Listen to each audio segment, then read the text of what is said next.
Hello everyone, welcome back once again another brand new motor vlog. কেমন আছেন সবাই? আশা করি সবাই ভালো আছেন। আর কে কোথা থেকে দেখছেন অবশ্যই একটু কমেন্ট সেকশনে জানিয়ে দিবেন। আজকে চলে গেছিলাম আপনাদের পরিচিত জায়গা, সব থেকে প্রিয় জায়গা রাজবাড়ী সরকারি কলেজে। একটু ঘোরাফেরা করতেছিলাম, ভাবলাম যেখান থেকে একটু ঘুরে যাই। বাট এখানকার শহীদ মামার ঝালমুড়িটা আমার অনেক অনেক পছন্দ, তাই খেতে গেছিলাম যে ঝালমুড়িটা খাবো। সো আমি আর আমার এক ফ্রেন্ড কিন্তু বেরিয়ে পড়ি। এখান দিয়ে একটু ঘুরতেছিলাম যে চারপাশটা একটু আপনাদেরকে দেখাই যে আপনার বাইকে যদি আপনার আপনি যদি মোটর ব্লগ করি, আপনার ভিউটা কতটা সুন্দর আসে। আপনার গাছপালাগুলা প্রত্যেকটা স্টেপ প্রত্যেকটা ইট যেন কথা বলে। এইখানে সব জায়গায় খুবই পরিচিত একটি জায়গা, আপনাদের অনেকের প্রিয় একটি জায়গা। সো এখান দিয়ে আমি যাচ্ছিলাম একটু চালার দিকে মানুষজন একটু বেশি থাকে। আমার ফ্রেন্ড সার্কেল ছিল, ভাই ব্রাদার আছে নাকি, তাদেরকে একটু খুঁজতে যাচ্ছি যে তারা কি চালায় আছে নাকি। চালায় যাওয়ার আসলে যারা গভট কলেজে পড়ছে তাদের স্মৃতিটা অনেক অনেক সুন্দর। আমি আসলে গভট কলেজে পড়তে পারি নাই, আমি ডক্টর আবুল হোসেন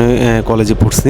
মাঝে মধ্যে এই যে প্রাইভেট পড়তাম, এখানে একদিন পরই আসতে হইতো আর কি, প্রাইভেটের জন্য এই পাশেই আসতে হইতো। এখানকার দেখেন রাজবাড়ী গভট কলেজের চালার যে আপনার কুরচালার যে ভিউটা মাঠের পাশে, এটা দুর্দান্ত, অসাধারণ একটি জায়গা। কিন্তু এটা মানুষ আপনাকে বলে বোঝাইতে পারবো না যে কলেজের মধ্যে এত সুন্দর একটা জায়গা আপনার আছে। এইখানে আপনি যদি আসেন তাহলে হয়তো বুঝতে পারবেন যে কতটা ভালো লাগে। যারা স্টুডেন্ট আছে তারা এই লাইফটা পার করছে, আমি জানি। খুবই ভালো একটা জায়গা, আমরা অনেক সময় কাটাইছি এইখানে, প্রাইভেট পড়তে আসি এইখানে, অনেক আড্ডা দিছি, অনেক ভালো লাগে খুব। আর এইখান থেকে আমি একটু দাঁড়াইছিলাম যে এখানে কিন্তু ঠান্ডার সময় শীতকাল, তারপরেও কিন্তু খুবই ভালো লাগতেছে। সো অনেক মানুষজন দেখলাম, স্টুডেন্ট আছে অনেকজন, আর হয়তো সামনে ক্রীড়া প্রতিযোগিতা, সেই জন্য দেখলাম ট্রেনিং একটু প্রতিযোগিতা চলতেছে সবাই।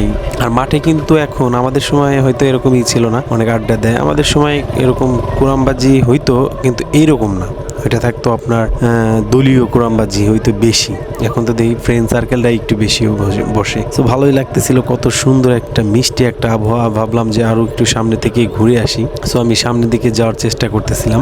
আমার ফ্রেন্ডে বললাম যে একটু সামনের দিকে যা, একটু ঘুরে আসি। সামনের যে এই জায়গাটায় আমি 2014 সালে একটু এই ইউটিউব নিয়ে কাজ করতাম, ভালো লাগতো ওই সময়। একটা শর্ট ফিল্ম বানাইছিলাম, সেটা কিন্তু এখন আমাদের ইউটিউব চ্যানেল মজা লসে আছে, চাইলে আপনারা ইউটিউবে সার্চ করে দেখে আসতে পারেন। অনেক আগের ভিডিওটা এই পুকুরচালায় এখানে বসে করা, বিকালে কলেজ টাইমে অনেক সময় এখানে পার করছি, সেগুলো একটু দেখতেছিলাম। ভাবলাম এখানে তো পোলাপান কাপড় টাপড়টা একটু বেশি থাকে, তো এখানে থাকাটা বেশি একটু অন্যরকম লাগতেছে। ভাবলাম এখান থেকে বের হয়ে যায়। ছোট ভাই ব্রাদার যদি থাকে, রিলেশন তো অবশ্যই কম বেশি একটু সবাই করে। সো যদি গার্লফ্রেন্ড নিয়ে শহর ধরা পড়ে তাহলে একটু অন্যরকম দেখা যায়। ভাবলাম এখান থেকে বের হয়ে যায়। এখান থেকে বের হয়ে আমি সামনের দিকে যাচ্ছি।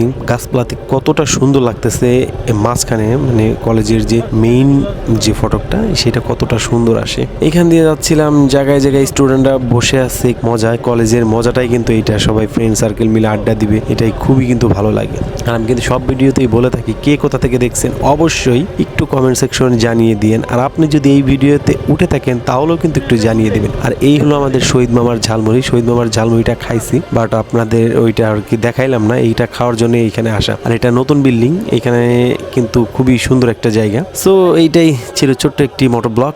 যদি আপনি কলেজকে ভালোবেসে থাকেন, আপনার জায়গাটা যদি ভালো লেগে থাকে, অবশ্যই কমেন্ট সেকশনে একটু কমেন্ট করে দিয়ে যাবেন। আর অবশ্যই শেয়ার করতে ভুলবেন না।